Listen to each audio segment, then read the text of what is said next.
एक राजा था जिसके यहाँ बेटा पैदा नहीं हो रहा था। उसे किसी तांत्रिक ने सलाह दी कि आप ही के राज्य में किसी छोटे बच्चे की बलि चढ़ा दीजिए, अगले 1 साल में आपके यहाँ बेटा पैदा हो जाएगा। राजा ने ऐसा ही किया।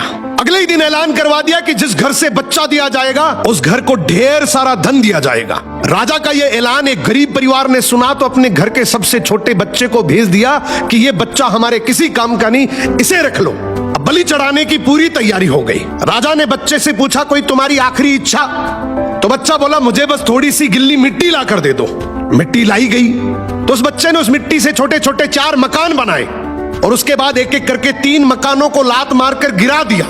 एक को रहने दिया और उसके सामने हाथ जोड़कर दुआ की और राजा को बोला, अब मेरी बलि चढ़ा दो। यह देखकर राजा को बड़ा अजीब लगा। वो डर सा गया कि शायद बच्चे ने कोई तंत्र विद्या की हो।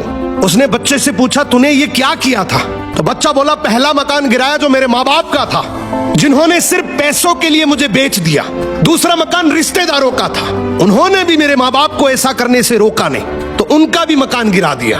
तीसरा राजा जी आपका तो काम है लोगों की रक्षा करना, लेकिन आप भी अपने लालच के लिए रक्षक से भक्षक बन गए। आपने तो अपने लालच के लिए मेरी जिंदगी खत्म करने की सोच ली, तो मैंने आपका भी महल गिरा दिया। और ये चौथा मेरे भगवान का घर है, उसके सामने मैंने हाथ जोड़कर कह दिया कि अब सब तू संभाल लेना।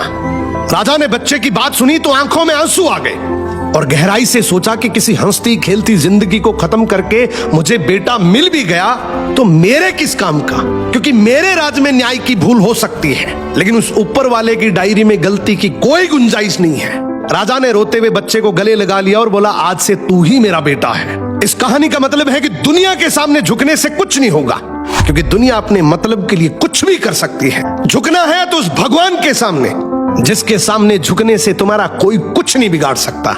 समर्पण करना है तो उस परमपिता परमेश्वर को करो।